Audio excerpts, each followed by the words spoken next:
La petite chapelle Saint-Hospice est située dans le département des Alpes-Maritimes, à la pointe du Cap Ferrat. Elle a été construite au XIe siècle sur les ruines d'un sanctuaire et restaurée au XVIIe siècle par le duc de Savoie, Charles-Emmanuel, qui l'a agrandie et dotée d'un hôtel. Elle vient d'être restaurée, permettant d'envisager à court terme des expositions culturelles et des événements musicaux. Son nom vient d'un saint dénommé Hospitius, moine bénédictin anachorète, vivant dans une tour bâtie aux environs de 575 à la pointe du Cap. Dans le dénuement le plus total, il s'infligeait de lourdes pénitences pour mériter le paradis.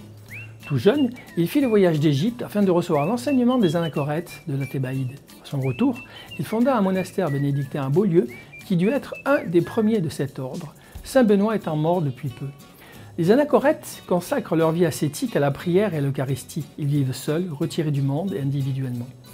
On attribuait à Hospice le don de prophétie. Il prévit que les pays soumis à Rome, livrés au luxe et à la mollesse, devaient attirer les barbares et désigna Cimiez, ville la plus riche de la province, comme cible potentielle.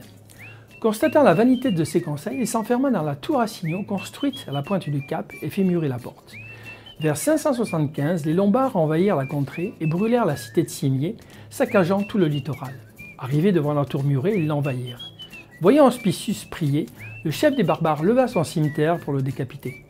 D'après la légende, ses bras furent paralysés, son arme tomba au sol et il ne put terminer son geste.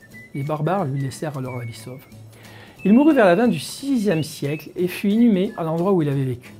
Dans la chapelle, on peut admirer de splendides tableaux du peintre et lithographe français Louis Marchand d'Hérault, retraçant la vie et les miracles de saint Hospitius, et de très beaux ex-voto peints sur papier coloré, relatant comment des pêcheurs ont été sauvés de la noyade et des tempêtes en priant saint Hospice.